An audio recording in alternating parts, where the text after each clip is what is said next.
Кто такая мама? با یک روحیه والده ما رو به مکتب گسیل میکرد. مادرم تا ساعت 1 شب خواب نکرده منتظر همون SMS بود که من به کدام دانشگاه گذاشتم.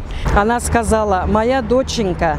حالا امنی مادرم نان میپزد در چکدان و حالا هم میرویم در نزدش سودا امی خیلی لباسهایم رو جزیر کردم، مادرم من رو زد. Запомни на раз и навсегда. Всегда оставайся человеком.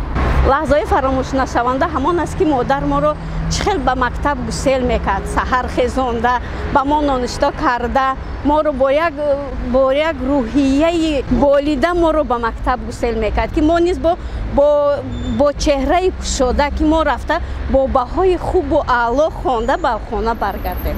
یک خاطره از همه فراموش نشونده من این است که وقتی که من طبق مرکز ملی تستی حجت‌هایم را سپاریده بودم، شبی که جوابهایش می آیند و آن شب ما همراه برادر و اپام منتظر آن تلفن به دست قریب ساعت 1 شده ایستاده بود. همگان جواب همون SMS را انتظاری بودیم و ناخواست SMS نیز آمد. ما بسیار خرسند شدیم که SMS آمد و ناخواست در کشاده شد و مادرم وارد خانه گشتند.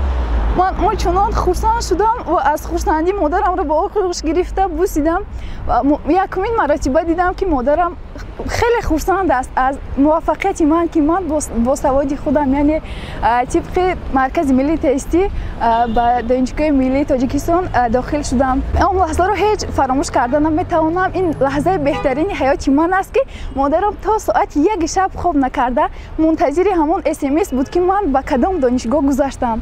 و پیش از همه روز مادران است. تمام مادران تاجیکستان رو به این عیدشون مبارکباد گفته پیش از همه مادر عزیز و ارجمند خودم رو به روز عیدشون مبارکباد میگویم و میگویم مادر جان خیلی دوستتون میدارم. غمگین‌ترین روز هست که من مادر خود را از دست دادم. نگردی تا تو مادر قدر مادر رو چی میدونی، نباشی تا پدر قربانی سر رو چی میدونی. به هر دختر خدای بخت و تختی مادری بخشو، پدر کن هر جوانی رو سری و سروری بخشو. وقتی که نان میپخت در چکدان و ما با او نان ها رو میبردیم و او میپخت نان گرم تنوری رو با ما داده چون در آب تا کرده میخوردیم. خاطره خیلی هم خاطره خوب است و با ما در آنجا هم نان میخوردیم و هم با ما نصیحت های خوب میکردن که پسرم این خیلی کار نکن که این خیلی کار بد است.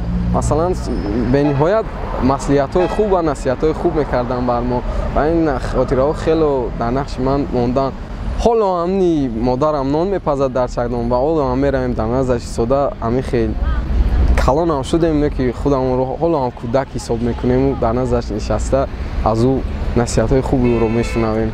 وقتی که من خور بودم در خانه بیبیم بودم، در آنجا وقتی که من لباسهایم رو جزیر کردم مادرم من رو زد. از همین خاطر این از یاد من نمی رود. من فکر کردم آن مزود سخت سیاه است اما آن مزود بوده است. همه جای من لباسهایم جزیر که شد مادرم من رو زد. از همین سبب زدن مادرم فراموش نمی شود. مادرها بهترین شخصیت هستند. خیلی که میگویند به هیچ زیر قدومی مادران است. همه مادران را بر روز 8 مرد روز مادران عیدشان هست تبریک گفته به آنها سربلندی صحتی آرزومندم. میخواهم که همیشه زنده در بالای سر ما باشند، همیشه ما رو نگهبان باشند. تبریک مادران عزیز. Кто такая мама? И мы хотим все узнать о нашей маме. Слово «мама» – это уже, когда ребенок рождается, у него первое слово говорит не папа, а говорит мама. Это настолько святое, святина, настолько дорогое и родное мама слово, что я думаю, что все со мной согласятся, что мама – это святое. Мама – это все. В этой жизни вы можете найти всех, все, но маму вы не сможете найти, и заменить ее никто не сможет. Поэтому самые такие моменты вы хотите узнать что дорогое такое для мамы, да? Все моменты, все. Когда рождается ребенок, и когда он уже выходит замуж или женится, и дальше живет, все моменты, которые мама не прикоснула своей рукой до ребенка своего, это все дорогое. Мысли ее, мышление, ее советы, ее разговоры, это все святое. Это самое дорогое, самый любимый человек – это мама. Потому что я сейчас живу в России уже 30 лет. И 30 лет я сюда приезжаю из-за мамы. Каждый год, всю зиму я сижу с мамой. А летом ее забираю к себе отдыхать в Сочи город. Я живу в Сочи. И там она у меня 2 месяца. Моя мама уже 50 лет работает в школе. Ей уже 76 лет. И до сих пор она работает в школе и не уходит из школы. Моя мамочка. Она сказала: моя доченька, вот ты теперь выросла, стала большой. И она мне такое слово сказала: запомни на раз и навсегда, всегда оставайся человеком, настоящим человеком.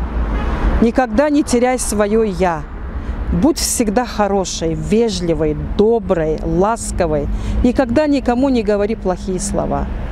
И тогда тебе все вернется. Вот эти слова, вот это слово, все вот это осталось у меня в сердце на всю мою жизнь. Вот это и есть ласка.